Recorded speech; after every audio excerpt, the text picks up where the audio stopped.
Commencer cette nouvelle exploration, j'aimerais lancer une petite expérience mentale. Juste là, maintenant, pour tous ceux qui nous écoutent. Oh, j'adore les expériences mentales, vas-y. C'est très simple, ça prend vraiment 2 secondes. Il s'agit de nommer, très spontanément et sans réfléchir, un outil et une couleur. La toute première chose qui traverse l'esprit. D'accord. Et je suis persuadée qu'il y a d'immenses chances pour qu'une majorité écrasante de notre auditoire ait pensé, à cet instant précis, à un marteau rouge. Ouais, c'est exactement ça. J'ai fait le test autour de moi avant l'émission, et c'est fou le nombre de personnes qui répondent ça. Mais alors, qu'est-ce qui se passe dans notre tête? Ce n'est quand même pas de la télépathie, hein? Absolument pas. Et c'est bien ça qui est fascinant. Ce n'est ni de la magie, ni un don de voyance. C'est en fait une pure manipulation de l'attention. D'accord, mais comment ça marche? Le cerveau humain a une horreur viscérale du vide et de l'incertitude. Quand on le sature avec une demande soudaine, inattendue, et qu'on exige une réponse immédiate, Il panique un peu. voilà, il ne prend pas le temps de fouiller dans toute sa base de données. Il saute sur la toute première association d'idées, la plus basique, la plus accessible en mémoire, juste pour combler ce vide. C'est ce qu'utilisent les illusionnistes et les mentalistes depuis des décennies pour court-circuiter notre sens critique, en fait. Tout à fait. Et c'est un tremplin parfait pour le sujet de notre échange d'aujourd'hui. Nous plongeons dans les idées d'un livre passionnant écrit justement par un mentaliste de profession, Fabien Olicard. Oui, un ouvrage qui s'attaque à un problème qu'on connaît malheureusement tous. Cette sensation d'être constamment submergé par le flux d'informations, de perdre un peu notre capacité à nous concentrer. C'est un sujet brûlant, c'est un livre qui s'adresse vraiment à quiconque se sent happé par les distractions du quotidien. Et la mission de notre discussion, ça va être de décortiquer ces mécanismes. Comprendre comment notre cerveau réagit face aux distractions perpétuelles et surtout, extraire les outils très concrets que propose l'auteur pour reprendre le contrôle. Exactement. D'ailleurs, le ton est donné dès la préface, qui est signée par l'écrivain Bernard Werber. Ah oui, et il y pose un constat de départ qui fait un peu froid dans le dos, franchement. C'est clair. Werber soulève une problématique centrale. Et si la perte de nos compétences mentales, et surtout de notre capacité d'attention, c'était le grand drame à venir pour l'humanité? C'est fort comme déclaration. Très fort. Il mentionne même une baisse avérée du quotient intellectuel moyen dans certaines régions. Et selon lui, c'est intimement lié à ce besoin constant, presque compulsif d'être surstimulé en permanence. C'est super intéressant, parce qu'on a souvent cette impression naïve que le cerveau, c'est une sorte de muscle qui se renforce avec toutes ces informations qu'on ingurgite sur le web. Alors que là, on nous explique l'inverse. Le cerveau s'habitue tellement à un rythme effréné de notifications qu'il perd sa capacité à se poser sur une tâche exigeante. Pour imager ça, l'auteur utilise une métaphore que je trouve très parlante. Il dit que notre attention fond aujourd'hui comme une flaque d'eau sous un soleil de plomb. C'est une excellente image. Si on regarde la flaque fixément, on ne voit rien changer. L'évaporation est invisible à l'œil nu. Mais si on détourne le regard et qu'on revient, 10 minutes plus tard, Elle a drastiquement diminué. voilà. Nous ne remarquons pas la perte de notre attention au quotidien, mais sur une décennie, les dégâts sont massifs. Et pour illustrer cette évaporation en temps réel, il y a cette anecdote incroyable dans le livre. Une observation faite dans des salles d'attente médicales. Ah oui, la fameuse expérience informelle. L'auteur s'est amusé à observer le comportement des patients. Le résultat est sidérant. 92% des adultes dégainent leur téléphone. Et devine en combien de temps? C'est très rapide, je crois. Dans les 5 secondes. 5 secondes, suivant le moment où ils s'assoient. Et le pire, c'est qu'ils le font souvent sans aucune intention précise en tête. C'est devenu un pur réflexe. C'est un mécanisme de défense contre la simple éventualité de ressentir de l'ennui. C'est ça, le vide fait peur. Et si l'on prend un peu de recul, cela illustre parfaitement ce qu'on appelle l'économie de l'attention. Il faut bien comprendre que ce geste compulsif n'est pas juste une faiblesse individuelle. Non, c'est tout un système. Exactement. C'est le résultat direct d'un modèle économique mondial pensé et mis en place pour capter et monétiser notre temps de cerveau. Attends, c'est important de s'arrêter là-dessus. On entend souvent parler d'économie de l'attention, mais historiquement, ça ne date pas de l'invention des smartphones, si. Ah non, c'est beaucoup plus ancien. La technologie n'a fait que l'exacerber. L'ouvrage rappelle d'ailleurs des déclarations historiques glaçantes de sincérité sur le sujet. Tu penses à l'ancien dirigeant de TF1? Ouais. Oui, ce célèbre dirigeant qui, il y a une vingtaine d'années, affirmait sereinement que son métier consistait à vendre du, je cite, « temps de cerveau humain disponible aux annonceurs. Le programme télévisé n'était là que pour préparer le cerveau à recevoir la publicité. C'est terrible dit comme ça. Et aujourd'hui, les plateformes de streaming vont encore beaucoup plus loin. Quand on voit le compte officiel de Netflix tweeter que leur plus grand concurrent, ce n'est pas une autre plateforme, C'est le sommeil humain. c'est ça, le sommeil. Ça laisse songeur. Ils sont littéralement en compétition avec nos besoins biologiques les plus fondamentaux. Et ça marche, hein. L'impact sur notre biologie est d'ailleurs mesurable. Le livre donne une statistique qui donne le vertige sur notre durée d'attention maximale. Oui, ce fameux temps pendant lequel l'esprit est capable de rester focalisé à 100% sur une nouveauté avant de décrocher. Elle était de 12 secondes en l'an 2000. Et 15 ans plus tard, les études estiment qu'elle est tombée à 8 secondes. 15 ans. 8 secondes, c'est énorme comme chute. C'est moins que la capacité d'attention estimée d'un poisson rouge. Mais qu'est-ce qui cause une chute pareille en si peu de temps? C'est votre recherche incessante de la gratification instantanée. Les vidéos courtes, les défilements infinis sur les réseaux, les likes. Le fameux shot de dopamine. Exactement. Tout cela déclenche des micro-décharges de dopamine dans le cerveau. Le circuit de la récompense est complètement piraté. Notre esprit devient accro à cette nouveauté rapide et perd l'endurance nécessaire pour traiter la complexité. Alors justement, plongeons un peu sous le capot de la machine. Comment le cerveau gère-t-il réellement cette attention? Parce que dans le langage courant, on confond tout le temps l'attention et la concentration. Et c'est une distinction cruciale pour bien comprendre le problème. L'attention, pour faire simple, c'est un état de vigilance de base. Ça ne demande pratiquement aucun effort cognitif. L'auteur donne une bonne image pour ça, non? Oui. Imaginons un pêcheur assis au bord de l'eau. Il surveille distraitement un bouchon flottant, il regarde le paysage, il rêvasse un peu. Mais si le bouchon bouge brusquement, Son attention est captée automatiquement. voilà, c'est un réflexe de survie, c'est instinctif. D'accord. Et la concentration, alors, c'est quoi la différence? La concentration, c'est l'action volontaire, dirigée, de focaliser cette attention dans une seule direction et de l'y maintenir coûte que coûte. Comme écouter une conférence complexe. Par exemple, contrairement à l'attention flottante du pêcheur, la concentration exige un effort massif. Elle consomme énormément d'énergie et de glucose dans notre cerveau. D'un email, un appel téléphonique et la lecture d'un dossier. Le fameux mythe du multitâche. C'est ça. Sauf que les recherches démontrent que c'est une illusion totale. C'est même le plus grand mensonge du monde moderne du travail. Neurologiquement parlant, le cerveau humain est physiquement incapable de faire plusieurs choses demandant de la concentration en même temps. Le multitâche n'existe pas du coup? Il n'existe pas. Ce que le cerveau fait en réalité, c'est du basculement de tâches. Il alterne très rapidement d'une activité à l'autre. Mais pourtant, on a vraiment l'impression de tout faire de front.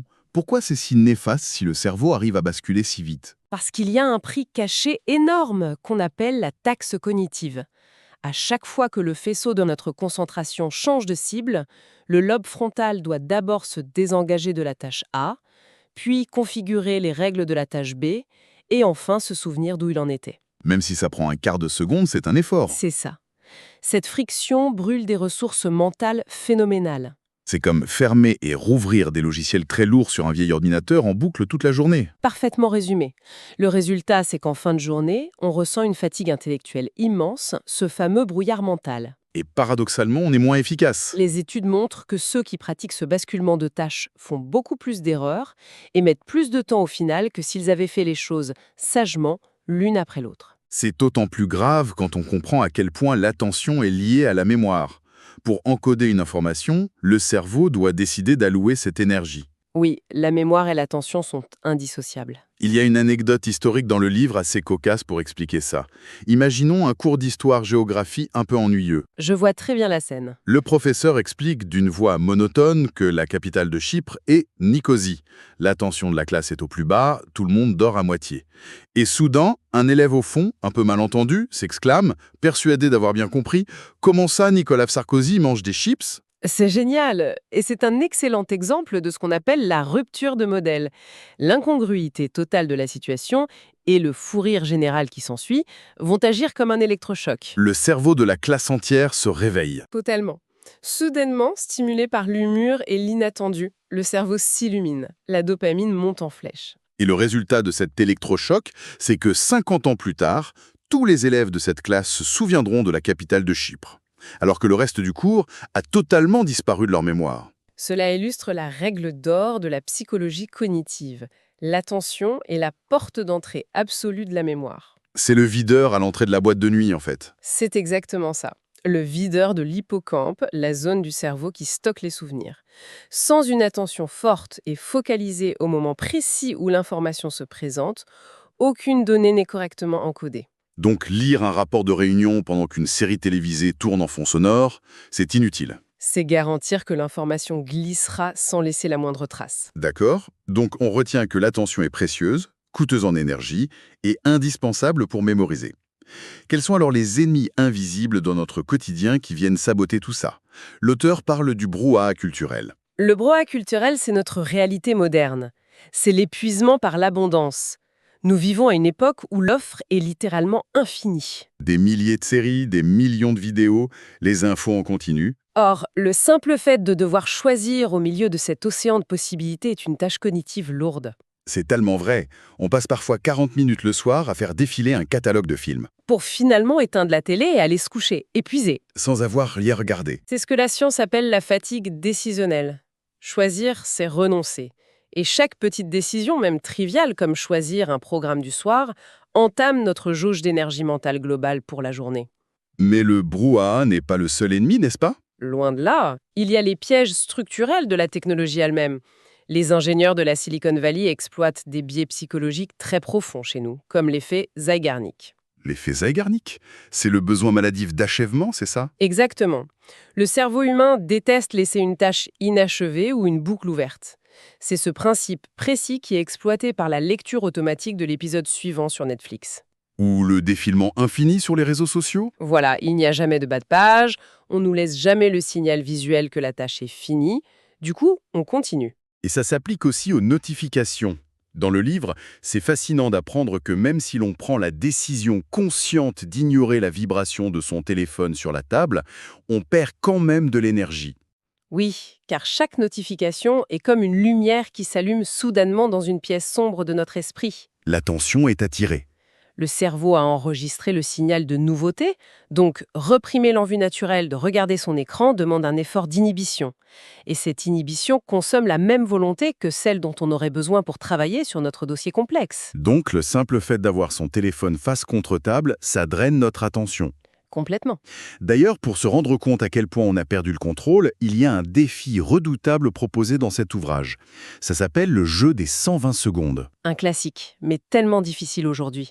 La règle est d'une simplicité brutale. On s'assoit, on regarde la trouteuse d'une montre tournée pendant très exactement 2 minutes. Et on ne fait absolument rien d'autre. Pas de téléphone, pas de musique, pas le droit de faire sa liste de courses dans sa tête. Juste observer le temps qui passe pendant 120 secondes. C'est un exercice incroyablement révélateur. Il y a 20 ou 30 ans, attendre 2 minutes à un arrêt de bus en regardant le vide, c'était d'une banalité affligeante. On le faisait tous les jours. Aujourd'hui, pour une grande partie de la population, ces 120 secondes relèvent de la véritable torture psychologique. Les gens ressentent une anxiété physique, des sueurs, une envie irrépressible de bouger les mains. C'est fou quand on y pense. 2 minutes face à soi-même, qui paraissent interminables. Cela met en lumière notre dépendance physiologique. Le besoin d'une stimulation externe permanente est devenu une véritable béquille. Sans elle, nous souffrons presque d'un syndrome de sevrage face au vide. Bon, le constat est assez sévère. Mais heureusement, on ne s'arrête pas là. Le livre propose une véritable boîte à outils de mentalistes, basée sur la science, pour inverser cette tendance. Oui, on passe de solutions concrètes. La première stratégie, immédiate, qui semble évidente mais qui a une subtilité, c'est la règle de la tâche unique. On l'a vu tout à l'heure, le multitâche intellectuel est impossible. Mais l'astuce ici, proposée par l'auteur, c'est de raisonner en termes d'essence de l'action. C'est-à-dire, Il ne s'agit pas de ne rien faire d'autre de ses mains. Par exemple, on peut très bien passer l'aspirateur ou nettoyer les vitres tout en réfléchissant à un problème complexe ou en écoutant un livre audio. parce que l'essence de l'action de nettoyer est purement physique. Exactement. Les zones motrices du cerveau gèrent le nettoyage en mode automatique, laissant le cortex préfrontal totalement libre pour l'écoute ou la réflexion. Il n'y a aucun conflit de ressources. Par contre, corriger l'orthographe d'un rapport tout en essayant d'en réécrire le sens profond, ça ne marche pas. Les deux tâches sollicitent le centre du langage et l'analyse critique simultanément. Ça crée un embouteillage neurologique. Il faut d'abord écrire et ensuite, dans un deuxième temps, corriger. Une autre solution très pragmatique, c'est la méthode de préparation de la veille. Ah ça, c'est redoutable pour la productivité. L'idée, c'est d'alléger drastiquement sa charge mentale du matin au moment précis où notre volonté est la plus fraîche. La réduction des frictions.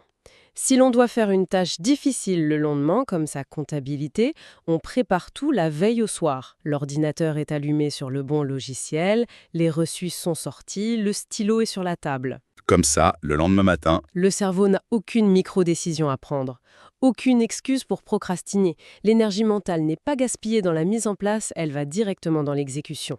c'est malin. Et pour les moments où, malgré toute cette bonne préparation, on perd pied, le stress monte, l'esprit s'éparpille, il y a cette technique de pleine conscience que je trouve brillante, développée par la psychologue Helen Henriksen. La fameuse technique du 5-4-3-2-1. C'est ça. On peut faire ça n'importe où, dans les transports, au bureau.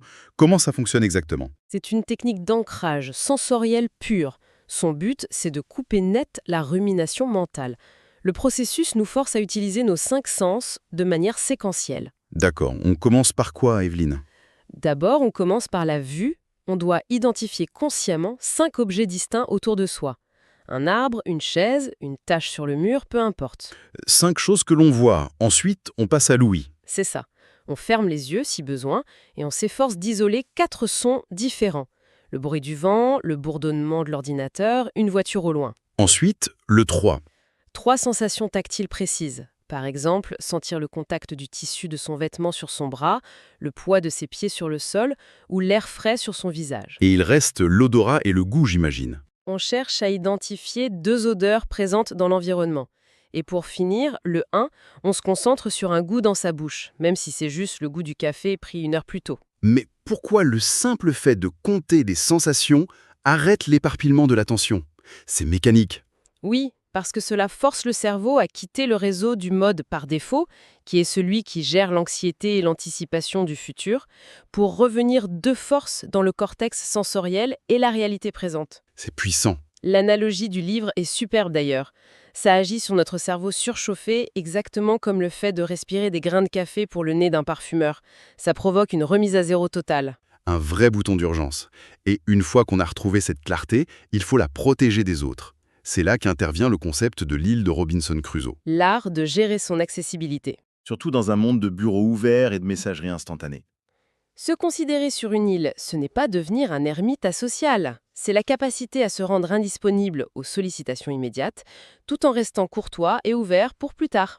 Comment on fait ça en pratique sans vexer ses collègues ou sa famille? En apprenant à formuler un non stratégique. Au lieu de dire d'un ton agacé « je n'ai pas le temps », on dit plutôt « non, je ne peux pas regarder ce dossier avec toi maintenant, car je dois finir cette tâche complexe, mais je serai totalement disponible pour toi dans 1 heure ». On pose une limite ferme qui protège notre concentration. Tout en valorisant la personne, en lui garantissant une attention totale plus tard. C'est gagnant-gagnant. C'est très habile. Bon, nous avons vu les outils d'urgence au quotidien, mais si l'on veut penser à plus long terme, si l'on veut vraiment devenir, comme c'est suggéré, des marathoniens de l'attention, la première règle se joue apparemment dès le réveil. Et c'est une règle non négociable si l'on veut vraiment reprendre le contrôle. Il faut protéger farouchement les premières minutes de sa journée. C'est-à-dire? Aucun écran, aucun réseau social, aucune consultation de courriel au saut du lit. C'est super dur pour beaucoup de gens. Le premier réflexe le matin, c'est d'attraper le téléphone sur la table de chevet pour éteindre l'alarme et hop, on regarde les notifications. C'est destructeur. Le matin, après une bonne nuit de sommeil, le cerveau est dans un état de clarté cognitive et de disponibilité exceptionnelle. Les niveaux de stress sont au plus bas. Et si on regarde un mail angoissant du travail? On déclenche un pic de cortisol, l'hormone du stress. On vient de polluer cette bulle de clarté avec les urgences du monde entier avant même d'avoir posé le pied par terre. C'est comme démarrer un marathon avec des caillots dans ses chaussures. Il faut donc sanctuariser ce moment du matin. Dans la même veine, il y a un autre apprentissage à long terme qui va totalement à contre-courant de notre époque. Il faut réapprendre à bien s'ennuyer. L'ennui est devenu l'ennemi public numéro 1, c'est vrai. Notre société a totalement diabolisé l'ennui. Il est perçu comme un vide angoissant, un signe de non-productivité absolue. Mais sur le plan neurologique et biologique, l'ennui, c'est l'espace vital de respiration de l'esprit. Qu'est-ce qui s'y passe réellement dans le cerveau quand on s'ennuie? C'est là que la magie opère. Sans sollicitation externe pour diriger son attention, le cerveau commence à vagabonder. Il trie les informations accumulées, il consolide la mémoire. Et surtout, il crée des connexions inédites entre des idées qui n'avaient rien à voir. Exactement. Toutes les grandes idées créatives, les fameux moments eureka de l'histoire, se produisent sous la douche, en marchant dans la nature ou en regardant par la fenêtre d'un train. L'ennui est le terreau indispensable de l'imagination. Sans ennui, pas de créativité profonde. Et le but ultime de toute cette démarche, de cette reconquête de notre cerveau, c'est d'atteindre ce qu'on appelle en psychologie l'état de flow. Le flow, oui, le Graal de l'attention. C'est cet état de grâce absolue, ce moment magique de concentration optimale où l'on est tellement absorbé par une action que l'on perd totalement la notion du temps. On l'a tous ressenti au moins une fois, que ce soit en faisant du sport, en jouant de la musique ou en résolvant un problème passionnant au travail. On lève la tête et 3 heures ont passé en un clin d'œil. Mais comment on le provoque cet état de flow? Ça ne tombe pas du ciel sur commande? Non, ça se conditionne. Les recherches montrent qu'il faut des ingrédients très précis. D'abord, un objectif limpide. On doit savoir exactement ce qu'on essaie d'accomplir. D'accord? Ensuite, un retour d'information immédiat. On doit voir tout de suite si ce qu'on fait fonctionne ou non. Comme un musicien qui entend immédiatement si la note qu'il vient de jouer est fausse. C'est le meilleur exemple. Et enfin, le point le plus crucial, c'est de trouver l'équilibre parfait entre le niveau de difficulté de la tâche et nos propres compétences. Si la tâche est trop facile par rapport à notre niveau, C'est l'ennui mortel, on décroche. et si elle est beaucoup trop difficile, C'est le stress, l'anxiété et l'abandon.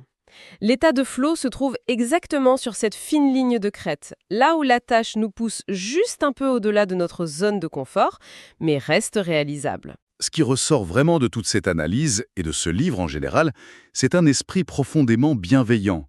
Il y a un côté très déculpabilisant qui fait du bien. Oui, l'auteur ne jette la pierre à personne. Il ne s'agit pas de traiter les gens de paresseux parce qu'ils passent 3 heures sur des vidéos de chats sur leur canapé. Absolument pas. Il n'y a aucun jugement moral. Et c'est logique. Nous menons un combat à armes totalement inégales. L'industrie numérique, des jeux sur téléphone aux algorithmes de recommandation, est conçue par des légions des meilleurs ingénieurs et experts en psychologie de la planète. Leur seul but est de captiver notre regard et de déclencher des boucles d'addiction. C'est un peu David contre Goliath. Le but de comprendre tout cela, ce n'est pas de se blâmer, c'est d'avoir une prise de conscience foudroyante. Dès l'instant où l'on comprend les rouages de ces tours de magie modernes, on cesse d'être une victime involontaire. On redevient, petit à petit, acteur de ses choix et maître de son temps. C'est un véritable manuel de légitime défense intellectuelle. C'est exactement le terme. En tout cas, c'est une exploration fascinante des rouages de notre esprit. Et nous n'avons effleuré qu'une partie du sujet aujourd'hui. Le livre regorge de tests pour évaluer son propre fonctionnement et d'autres anecdotes sur la mécanique de l'illusion. Cela donne vraiment envie d'aller se frotter directement aux idées complètes de l'auteur pour remuscler notre attention. Je ne peux que recommander sa lecture ou son écoute. Et pour clore cette riche discussion, j'aimerais soumettre une ultime réflexion, un peu provocatrice, pour prolonger le débat intérieur de chacun. On l'écoute? Vas-y. Si nous admettons aujourd'hui que notre attention, ces fameuses minutes de concentration pure, est bel et bien devenue la monnaie la plus précieuse et la plus férocement convoitée de notre siècle, Ce qui semble être le cas. quel est alors le véritable coût caché de tous ces services numériques, dits gratuits, que nous consommons quotidiennement ? Quand nous passons des heures sur une application qui ne nous a pas coûté 1 centime financièrement, qui paie réellement la facture à la fin de la journée et avec quelle part irremplaçable de notre propre vie ? Voilà une question fondamentale. De quoi nourrir sérieusement nos moments d'ennui, bien loin de nos écrans.